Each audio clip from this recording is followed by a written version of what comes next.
ನಮಸ್ತೆ, ಎಲ್ಲರಿಗೂ ಸಂಕ್ರಾಂತಿ ಹಬ್ಬದ ಶುಭಾಶಯಗಳು.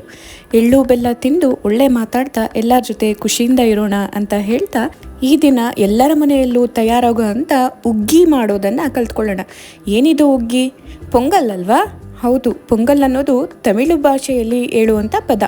ನಮ್ಮಲ್ಲಿ ಉಗ್ಗಿ ಅಂತ ಕರಿತೇವೆ, ಆದರೆ ಈಗ ಅದನ್ನು ಮರ್ತೇ ಬಿಟ್ಟು ಪೊಂಗಲ್ ಅಂತಲೇ ಎಲ್ಲ ಕಡೆನೂ ನಾವು ಬಳಸ್ತೇವೆ. ಓಕೆ, ಪೊಂಗಲ್ ಮಾಡಲಿಕ್ಕೆ ಏನು ಬೇಕು? ಆಬ್ವಿಯಸ್ಲಿ ಹೆಸರು ಬೇಳೆ. ಅದನ್ನು ಸಣ್ಣ ಉರಿಯಲ್ಲಿ ಸ್ವಲ್ಪ ಹುರ್ಕೊಂಡು ಅದನ್ನು ತೊಳ್ಕೊಂಡು, ಅದ್ರ ಜೊತೆ ಅಕ್ಕಿಯನ್ನು ಕೂಡ ತೊಳ್ಕೊಂಡು ಒಂದು ಕುಕ್ಕರ್ಗೆ ಹಾಕ್ಕೊಂಡು ಸ್ವಲ್ಪ ಉಪ್ಪನ್ನು ಇಲ್ಲಿ ಹಾಕೊಳ್ಳೋಣ. ರುಚಿಗೆ ತಕ್ಕಷ್ಟೆಲ್ಲ ಸ್ವಲ್ಪ ಉಪ್ಪನ್ನು ಹಾಕ್ಕೊಂಡು ಅದ್ರ ಜೊತೆಗೆ ಅರಿಶಿನವನ್ನು ಹಾಕ್ಕೊಂಡು ಎಷ್ಟು ಬೇಕೋ ನೀರು ಬೇಯಲಿಕ್ಕೆ ಅಷ್ಟನ್ನು ಇಲ್ಲಿ ಹಾಕ್ಕೊಂಡು ಕುಕ್ಕರಲ್ಲಿ 2 ವಿಷಲನ್ನು ತಗೊಳ್ಳೋಣ.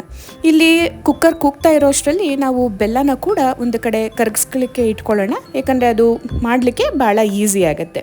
ನೋಡ್ಬೋದು, ಇಲ್ಲಿ ಆಲ್ರೆಡಿ ನಮ್ಮ ಅಕ್ಕಿ ಹಾಗೂ ಹೆಸರುಬೇಳೆ ಬೆಂದಿದೆ.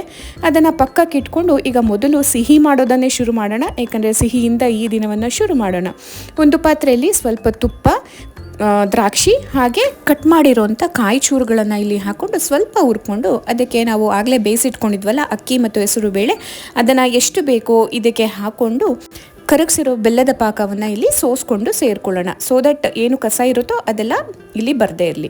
ಹಾಗೆ ಈಗ ಇಲ್ಲಿ ಕುಟ್ಟಿರೋವಂಥ ಏಲಕ್ಕಿ ಪುಡಿ ಅನ್ನ ಹಾಕಿ ಒಂದು ಕುದಿ ಬರೋಷ್ಟು ಇಲ್ಲಿ ಬೇಯಿಸ್ಕೊಂಡ್ರೆ ಸಾಕು, ಯಾಕಂದರೆ ಆಲ್ರೆಡಿ ಎಲ್ಲ ಚೆನ್ನಾಗಿ ಬೆಂದಾಗಿದೆ. ಇಲ್ಲಿ ಹೊಂದ್ಕೋಬೇಕು ಬೆಲ್ಲದ ಪಾಕ ಆಗೋ ಅನ್ನ, ಅದಕ್ಕಾಗಿ 1 ಅಥವಾ 2 ಕುದಿ ಬರೋಷ್ಟು ಇಲ್ಲಿ ನಾವು ಕುದಿಸ್ಕೊಂಡು ಆಯ್ತಪ್ಪ ಇದು ಹೊಂದ್ಕೊಂಡಿದೆ ಅಂತ ನೋಡಿದಾಗಲೇ ನಮ್ಗೆ ಅನಿಸುತ್ತೆ.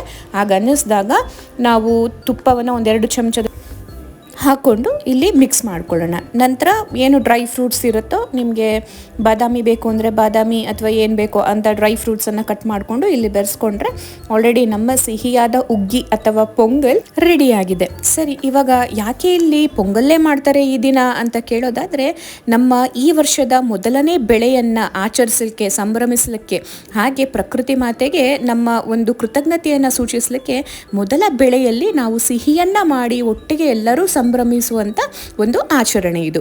ಓಕೆ, ಇವಾಗ ಖಾರ ಪೊಂಗಲ್ ಅಥವಾ ಖಾರ ಉಗ್ಗಿಯನ್ನು ಮಾಡ್ಕೊಳ್ಳೋಣ. ಅದನ್ನು ಮಾಡ್ಕೊಳ್ಳೋಕ್ಕೆ ಒಂದು ಪಾತ್ರೆಯಲ್ಲಿ ಸ್ವಲ್ಪ ತುಪ್ಪ ಮತ್ತು ಕಟ್ ಮಾಡಿರೋ ಅಂಥ ಕಾಯಿ ಚೂರುಗಳು, ಹಾಗೆ 2 ಮೆಣಸಿನಕಾಯಿ, ಎಷ್ಟು ನಿಮಗೆ ಖಾರ ಬೇಕೋ ಅಷ್ಟು ಮೆಣಸಿನಕಾಯಿ, ಸ್ವಲ್ಪ ಜೀರಿಗೆ, ಹಾಗೆ ಕ್ರಷ್ ಮಾಡಿರೋವಂಥ, ಪೂರ್ತಿ ಪುಡಿ ಮಾಡಿರೋವಂಥ ಮೆಣಸಲ್ಲ, ಕ್ರಷ್ ಮಾಡಿರೋವಂಥ ಮೆಣಸನ್ನು ಹಾಕ್ಕೊಂಡು 1-2 ಸೆಕೆಂಡ್ ಅದನ್ನು ಹುರ್ಕೊಂಡು ಅನ್ನ ಮತ್ತು ಬೆಂದ ಹೆಸರು ಬೇಳೆಯನ್ನು ಇಲ್ಲಿ ಹಾಕ್ಕೊಳ್ಳೋಣ. ಜೊತೆಯಲ್ಲಿ ನೆನಪಿರಲಿ, ನಾವಿಲ್ಲಿ ರುಚಿಗೆ ತಕ್ಕಷ್ಟು ಉಪ್ಪನ್ನು ಹಾಕಿಲ್ಲ. ಸೊ ಇವಾಗ ಎಷ್ಟು ರುಚಿಗೆ ತಕ್ಕಷ್ಟು ಉಪ್ಪು ಬೇಕೋ ಅದನ್ನು ಬೆರೆಸ್ಕೊಂಡು, ನಿಮಗೆ ಬೇಕಾಗಿರುವಂಥ ಹದವನ್ನು ನೋಡಿಕೊಂಡು ಸ್ವಲ್ಪ ಬಿಸಿ ನೀರನ್ನು ಹಾಕ್ಕೊಳ್ಳಿ, ಬೇಗ ಆಗಬೇಕಲ್ಲ ಹಾಗಾಗಿ. ಮತ್ತು ಶುಂಠಿ ತುರಿಯನ್ನು ಹಾಕ್ಕೊಂಡು ಇಲ್ಲಿ 2-3 ಕುದಿಗಳನ್ನು ಬರೆಸ್ಕೊಳ್ಳೋಣ.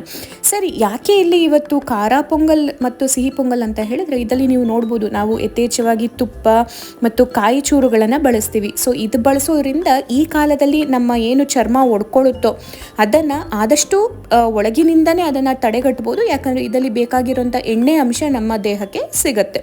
ಜೊತೆಯಲ್ಲಿ ನಾವಿಲ್ಲಿ ಸ್ಪೈಸಸ್ನ ಕೂಡ ಬಳಸಿದ್ದೀವಿ. ಅದು ಹಸಿ ಮೆಣಸಿನಕಾಯಿ ಆಗಿರ್ಬೋದು, ಶುಂಠಿ ಆಗಿರ್ಬೋದು, ಜೀರಿಗೆ ಮತ್ತು ಕಾಳು ಮೆಣಸು. ಇದು ನಮ್ಮ ದೇಹದ ಉಷ್ಣಾಂಶವನ್ನು ಸರಿಯಾಗಿ ಕಾಯ್ದಿಡಲಿಕ್ಕೆ ನಮಗೆ ಹೆಲ್ಪ್ ಮಾಡೋದ್ರಿಂದ ಇದೆಲ್ಲವನ್ನು ವಿಶಿಷ್ಟವಾಗಿ ಈ ಹಬ್ಬದಲ್ಲಿ ಬಳಸ್ತೀವಿ. ತುಂಬ ಈಸಿಯಾಗಿ ಮತ್ತು ಬೇಗ 2 ಖಾರ ಮತ್ತು ಸಿಹಿ ಪೊಂಗಲ್ ಮಾಡೋದನ್ನು ನಾನಿಲ್ಲಿ ಹೇಳ್ಕೊಟ್ಟಿದ್ದೀನಿ ಅಂತ ಅಂದ್ಕೊಳ್ತೀನಿ. ಎಲ್ಲರಿಗೂ ಮತ್ತೊಮ್ಮೆ ಸಂಕ್ರಾಂತಿ ಹಬ್ಬದ ಶುಭಾಶಯಗಳು. ಬಾಯ್.